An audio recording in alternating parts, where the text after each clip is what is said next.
नमस्कार मित्र-मैत्रिणींनो, बुद्ध पौर्णिमा विशेष. बुद्ध पौर्णिमेला करा हे छोटे उपाय, बदलेल तुमचे नशीब. नमस्कार मित्रांनो, व्हॉइस ऑफ मध्ये तुमचे मनापासून स्वागत. बुद्ध पौर्णिमा म्हणजे केवळ एक सण नाही, तर मनाची शांती आणि जीवनात सकारात्मकता आणण्याची एक मोठी संधी आहे. आजच्या विशेष व्हिडिओमध्ये आपण पाहणार आहोत की बुद्ध पौर्णिमेच्या दिवशी कोणते साधे उपाय केल्याने तुमच्या घरातील गरिबी दूर होईल आणि मन प्रसन्न राहील. व्हिडिओ शेवटपर्यंत नक्की पहा. उपाय नंबर 1, आर्थिक अडचणी दूर करण्यासाठी. जर तुमच्या कामात अडथळे येत असतील किंवा पैसा टिकत नसेल, तर बुद्ध पौर्णिमेच्या दिवशी संध्याकाळी एका पितळेच्या किंवा काचेच्या पात्रात पाणी भरा आणि त्यात थोडे केशर टाका. हे पात्र चंद्राच्या प्रकाशात ठेवा. दुसऱ्या दिवशी सकाळी या पाण्याने घरातील मुख्य दरवाजावर शिंपडा. यामुळे घरात लक्ष्मीचा वास राहतो आणि नकारात्मक ऊर्जा नष्ट होते.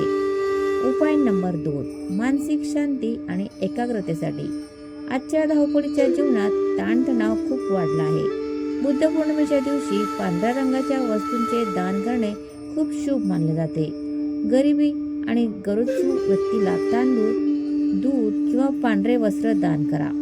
यामुळे तुमची मानसिक एकाग्रता वाढते आणि मनाला कमालीची शांती मिळते. उपाय नंबर 3, घराच्या शुद्धीकरणासाठी. बुद्ध पौर्णिमेच्या दिवशी घराच्या मुख्य प्रवेशद्वारावर हळदीने स्वस्तिक काढा आणि आंब्याच्या पानांचे तोरण लावा. तसेच घरामध्ये तुपाचा दिवा लावून बुद्धं शरणं गच्छामी या मंत्राचा 108 वेळा जप करा. या एका उपायाने घरातील भांडणतंडे कमी होतात आणि सुख समाधान नांदते. तर मित्रांनो, बुद्ध पौर्णिमेच्या या पावन पर्वावर हे उपाय नक्की करून पहा. तुम्हाला हा व्हिडिओ कसा वाटला हे कॉमेंटमध्ये सांगायला विसरू नका. अशाच नवनवीन माहितीसाठी आपल्या व्हॉइस ऑफ चॅनलला सबस्क्राईब नक्की करा आणि बेल आयकॉन दाबा. सर्वांना बुद्ध पौर्णिमेच्या ॲडव्हान्समध्ये हार्दिक शुभेच्छा. धन्यवाद.